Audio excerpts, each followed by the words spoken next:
Ngayon naman po ay ikukwento ko sa inyo kung saan nagpunta si Ate Mabs pagkalabas ng hospital.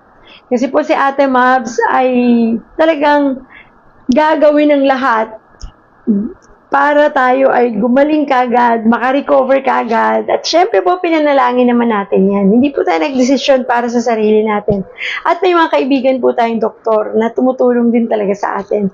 Isa po dyan si Dr. Cecil Chu, na nung tinawagan ko po siya nung ako'y na-stroke, sabi niya, paglabas mo sa hospital, kailangan dito ka sa akin dumiretso.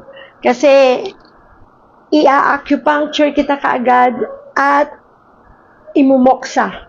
Kasi itong gagawin ko sa iyo ang buhay ng iyong mga ugat, ng mga nerves mo, para makadaloy ng maayos yung dugo. At yung chi, yung energy, ay magkakaroon ka noon para malakas ka kahit na ikaw ay na-stroke. At magpa-function ng maayos yung blood flow, pati yung sa brain mo, nang dahil dito sa gagawin ko sa'yo. So siya po ay nag-acupuncture, siya po isang nurse, at siya din po ay may alam sa moksa. Yan po yung ginawa sa akin ni Dr. Cecil Chu.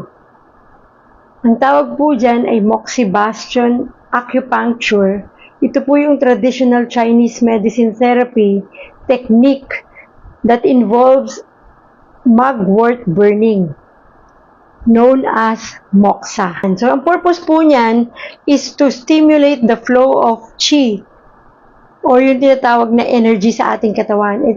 Ini-strengthen niya yung blood and nagme-maintain ito ng general health.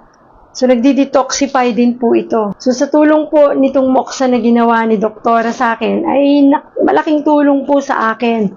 Dahil nung umuwi po ako ng bahay, naging magaan yung pakiramdam ko, maganda ang tulog ko, at nakita ko po talaga na nag-iba yung kulay ng mukha ko na dating maputla, ay naramdaman mo yung flow ng dugo, no? Hindi ka na ganun kaputla. At syempre, nandun pa rin yung stroke, pero ang makagandahan po doon, alam natin na nagkakaroon na ng magandang sirkulasyon ng dugo sa ating katawan. So, yun po yung kwento ko ngayon. Right after ko lumabas ng hospital, yan po ang ginawa ko. Hindi ko sinasabi na sundin ninyo o gayahin ninyo yung ginagawa ko. Kaya lang, ang pinapakita ko po dito ay wala po akong sinasayang na oras para gawin yung bagay na pwedeng makatulong sa atin, na sa tingin natin ay makakatulong naman talaga. At huwag po tayong manatili lang sa kung ano lang yung gamot na binigay sa atin. Maging bukas yung isip natin sa mga alternatibong paraan kung paano tayo gagaling. Kung may mga kakilala kayo ng mga doktor na tulad ni Dr.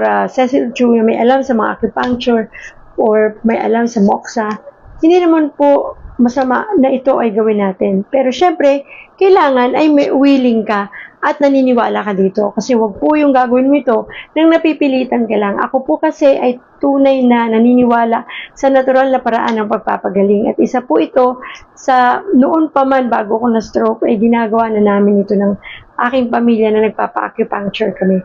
Kaya ito po una kong ginawa right after ko pong lumabas ng hospital. Sundan po ninyo ang ating pong kwentong stroke ni Ate Mabs dito po sa Kwentuhan with Ate Mabs, sa series na ito, sa susunod nating video. Para malaman naman niyo ano naman yung mga ginawa ni Ate Mabs pagkatapos nitong moksa. Kita-kits po ulit. Bye!